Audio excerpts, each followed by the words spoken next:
The March of 1958 saw the year's main event take place. Nikita Khrushchev, son of a coal miner, replaced Grigory Malenkov as Premier of the Soviet Union.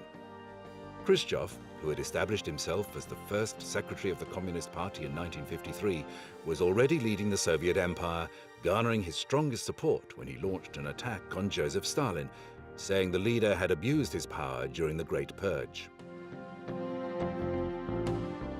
The undisputed leader of both state and party, Khrushchev went about creating change within the Soviet Union until he was forced to resign on the 15th of October 1964.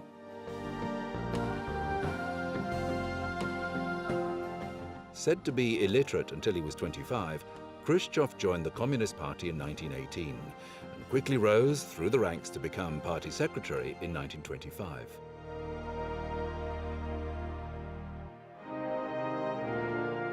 His dedication didn't go unnoticed, impressing Lazar Kaganovich, the General Secretary of the Ukrainian Communist Party, who introduced him to key figures within the party.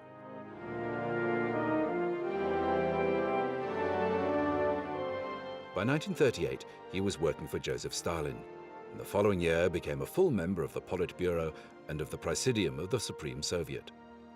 When Stalin died in March 1953, Khrushchev banded together with other key party officials to secure his place as party leader, rising well above the ranks of his rivals and denouncing Stalin in the secret speech made in 1956. Widely known as the Soviets' most colorful leader, Khrushchev used various means to get his point across. He had a reputation as a rude, boorish leader who used extreme measures, such as banging his fist or a shoe on the table to get his point across. Khrushchev believed in the supremacy of communism, convinced that it would eventually destroy capitalism once and for all. He set about making changes to the post-Stalin Soviet Union, allowing what some regarded as a freer reign on the previous tightly dominated country. He created reform communism and went about humanizing the Soviet system, placing greater emphasis on producing consumer goods, allowing Soviets the freedom to travel, releasing millions of political prisoners. He also spent time in America with President Eisenhower to bring Soviet-American relations to a new high. However, these relations were to be short-lived when, in 1962, 5 years after the Soviet Union successfully launched the first space satellite, the United States detected a missile buildup in Cuba. Khrushchev had deployed medium-range missiles in the newly formed communist Cuba to enable direct strikes on America. Standing on the brink of nuclear war, the United States agreed to demands to allow Cuba to form a communist government, while Khrushchev agreed to remove the missiles from Cuba.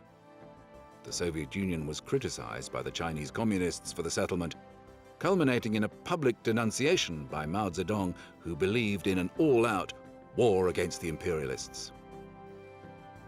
Tensions were exacerbated by the Soviets' refusal to assist the Chinese nuclear weapons buildup and the signing of the Nuclear Test Ban Treaty between the Soviet Union and America in 1963. Humiliated over the Cuban Missile Crisis and embarrassed by his erratic behavior and policies, a conspiracy formed among the party leaders. In October 1964, while on holiday in Georgia, Khrushchev was escorted to Moscow, where the Presidium voted to remove him from his positions in the party and in the Soviet government. On October the 15th, 1964, Nikita Khrushchev resigned as the Premier of the Soviet Union, remaining until his death in 1971 a true advocate of the communist way of life.